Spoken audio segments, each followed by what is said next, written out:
Alors, je m'intéresse beaucoup au ça dans la topique sensorielle. Et dans la famille, dans la vie privée, nous sommes dans le ça. Et dans la vie publique, nous sommes dans le surmoi, de certaine manière. Et ce qui est acceptable dans la vie privée ne l'est pas dans la vie publique et inversement.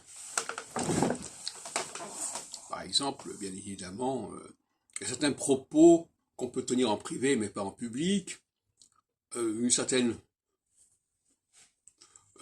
insuffisance de la connaissance qui passe en privé mais qui ne passe pas en public, etc., etc. Et puis c'est vrai pour tous les autres aspects, le rapport sexuel, il est privé, il n'est pas public, etc. Et autrement, de l'obscénité. De la même façon, au niveau visuel, il faut faire attention quand on est en public, etc., etc.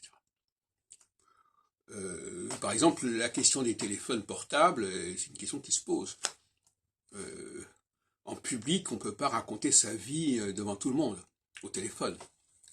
Et certains croient qu'en public, on peut faire ce qu'on veut. Là, il y a une confusion incroyable. Non, c'est en privé qu'on peut faire ce qu'on veut, et en privé, c'est le déchaînement du ça. Déchaînement du ça, c'est-à-dire le défoulement.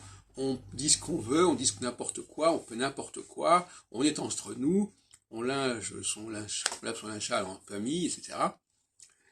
Et quand un groupe fonctionne, parce qu'un groupe peut être dans le privé, quand un groupe fonctionne en vase clos, il est complètement dominé par le ça des uns et des autres, c'est-à-dire dans le n'importe quoi, n'importe comment, c'est pas grave, on ne fait pas attention, on peut dire ce qu'on veut. Et même par exemple à la Cinémathèque, j'ai entendu ce phénomène aussi, les gens ne veulent pas qu'on discute sérieusement des films, ils veulent que chacun raconte un peu son ressenti, c'est la même chose, c'est toujours le basculement du public au privé ou du privé au public. Il est bon de bien préciser les choses et de savoir où est la frontière entre le public et le privé. Il y a des cas un peu intermédiaires qui sont problématiques peut-être, mais ce qui caractérise d'une manière générale le ça, c'est l'improvisation, c'est l'absence de contrôle, c'est dire un peu ce qui vous passe par la tête, sous la fameuse « je dis ce que je veux, je fais ce que je veux », etc.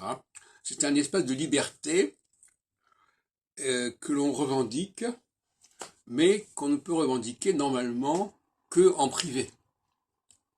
Et inversement, en public, on doit se contrôler, se mesurer, et surtout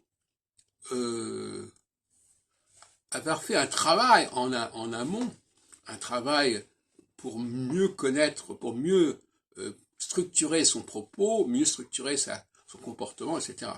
De la même façon, par exemple, que quand vous avez un appartement, quand vous êtes tout seul, ça peut être en chantier, quand vous recevez des gens, on passe au surmoi, et donc on fait le ménage, on fait attention, etc.